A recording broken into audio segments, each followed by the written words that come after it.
इस वीडियो में हम देखेंगे अल्टीमेट सॉफ्टवेयर में आइटम मास्टर की एंट्री कैसे करते हैं।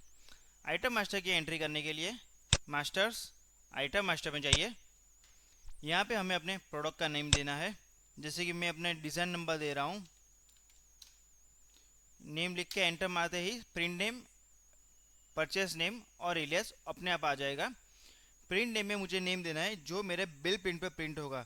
जैसे कि मैं आइटम एज अ कस्टमर के लिए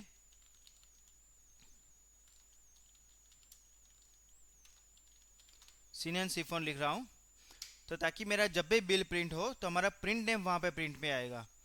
परचेस नेम, जहाँ से ये माल हम खरीदते हैं, ये प्रोडक्ट हम खरीदते हैं, तो सप्लायर इसको किस नाम से जानता है वो नाम यहाँ पे हम दे सकते हैं।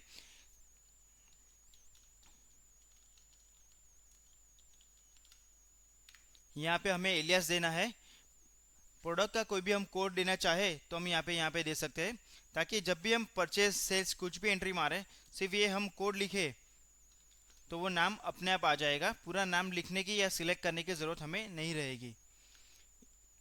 यहाँ पे एक्टिव स्टेटस दिया गया है कि ये प्रोडक्ट अभी एक्टिव है या नहीं एक्टिव है।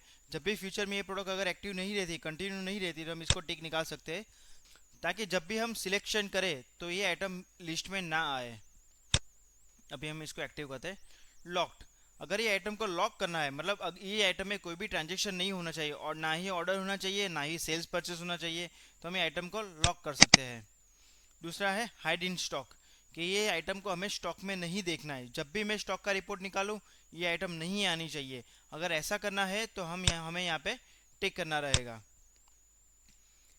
यहाँ पे मास्टर की अदर डिटेल्स डालनी है, जैसे कि इसमें फैब्रिक कौन सा था, सिल्क था या फिर नेट था, जो भी हम यहाँ पे सिलेक्ट कर सकते हैं। सिलेक्ट करने के लिए हम अपने कीबोर्ड पे डाउन एरो प्रेस करेंगे तो हमारा ये लिस्ट ओपन होगा, और यहाँ पे हम सर्च कर पाएंगे। और अगर जैसे कि हमारा कोई फैब्रिक है,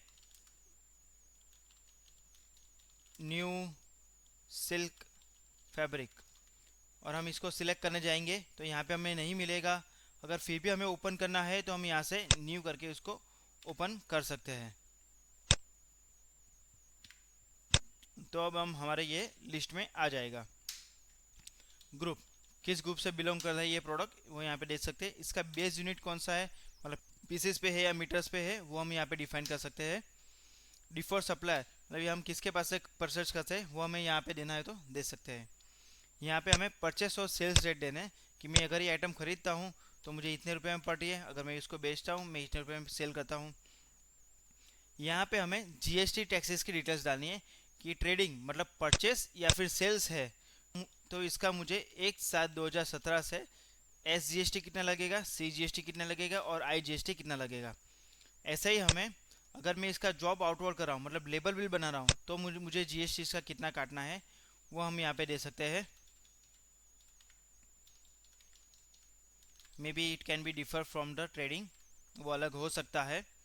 और ऐसे हमें, अगर मैं बाहर जॉब करवाता हूँ ये आइटम का, तो कितना S G S T C G S T मुझे भरना पड़ेगा। और वैसे ही अगर मैं मिल प्रोसेस करवाता हूँ तो मुझे कितना भरना पड़ेगा, वो हमें परसेंट यहाँ पे डेट टू डेट मेंशन करने रहते हैं। यहाँ पे रीऑर्डर लेवल है, मतलब अगर ऐसे कुछ मुझे रिपोर्ट चाहिए कि पर्टिकुलर ये आइटम B105 अगर इस स्टॉक के नीचे जाए, जैसे कि मान लीजिए कि 1000 मीटर के नीचे मेरा स्टॉक गया, तो मुझे इंटीमेट करना चाहिए, तो हम यहाँ पे उसको मेंशन कर सकते हैं। वैसे ही यहाँ पे मैक्सिमम लेवल है, कि ये स्टॉक मेरे 5000 मीटर से ज़्यादा मेरे यहाँ पे स्टॉक हो गया तो मुझे इंटीमेट करना चाहिए, तो वो हम यहाँ पे देख सकते हैं। एच एस एन कोड, ये आइटम का एच एस एन कोड हमें यहाँ पे डालना है। कैटलॉग नंबर कुछ देना तो दे सकते हैं। इसका कुछ बारकोड निकालना हो तो यहाँ पे उसका बारकोड भी हम मेंशन कर सकते हैं। और यहाँ पे एडिशनल कुछ रिमार्क्स लिखनी हो तो रिमार्क्स लिख सकते हैं हम यहाँ पे।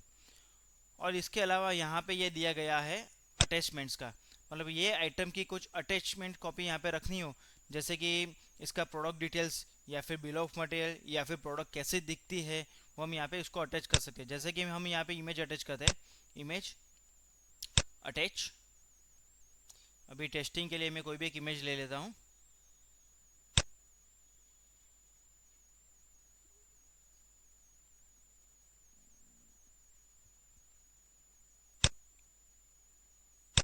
माई पिक्चर्स, तो हमें यहाँ पे अपनी इमेज शो करेगी। ऐसे ही अगर मैं दूसरा भी कोई कैटलॉग नाखना चाहूँ तो यहाँ पे डाल सकता हूँ। जैसे हो सकता है कि ये आइटम हम अलग अलग सप्लायर से परचेस करते हैं, तो अलग अलग सप्लायर की हमें कॉपी यहाँ पे अटैच करनी हो, जैसे कि यहाँ पे हम रेट कॉपी अटैच कर सकते हैं। और इस आइटम को सेव करने के लिए हम अल्टर एस प्रेस कर सकते हैं या फिर नीचे सेव का बटन भी प्रेस कर सकते हैं। अभी मैं अल्टर एस प्रेस कर रहा हूँ, तो ये मेरी आइटम सेव हो गई। अभी मुझे ये आइटम देखनी हो, इसकी डिटेल्स देखनी हो, तो मैं कैसे देखूंगा? ये आइटम पे हम डाउन एरो प्रेस करेंगे तो मैं आइटम का लिस्ट ओपन होगा। मैं यहाँ पे अपनी आइटम टाइप करूँगा B105, तो यहाँ पे मुझे शॉर्ट डिटेल्स शो कर रही है और बाजू में मुझे अदर डिटेल्स शो कर रही है। अगर मुझे इसे सिलेक्ट करना है तो मैं एंटर करूँगा, तो उसकी सारी डिटेल्स यहाँ पे लोड हो जाएगी। अभी ये आइटम का मुझे कुछ भी एडिटिंग करना हो, जैसे कि मुझे मिनिमम लेवल या फिर मैक्सिमम लेवल मुझे चेंज करना है, तो मैं यहाँ पे मॉडिफाई करूँगा, तो आइटम एक्टिव हो जाएगी।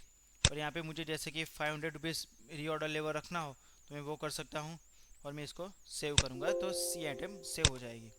ऐसे हमें सारी आइटम्स देखनी है तो लास्ट बैक बैक बैक करके मैं सारी आइटम्स देख सकता हूँ। अगर कोई आइटम को हमें डिलीट करना हो, जैसे कि B105, तो यहाँ पे हमें डिलीट का बटन दिया गया है, तो हम डिलीट करके इसको डिलीट भी कर सकते हैं। अगर मैं नो करूँगा तो डिलीट नहीं होगी। अब ये आइटम की हमें इमेज देखनी हो तो यहाँ पे मैं व्यू करके अपनी इमेज भी देख सकता हूँ। मतलब इसी तरीके से हम आइटम मास्टर की एंट्री कर सकते हैं।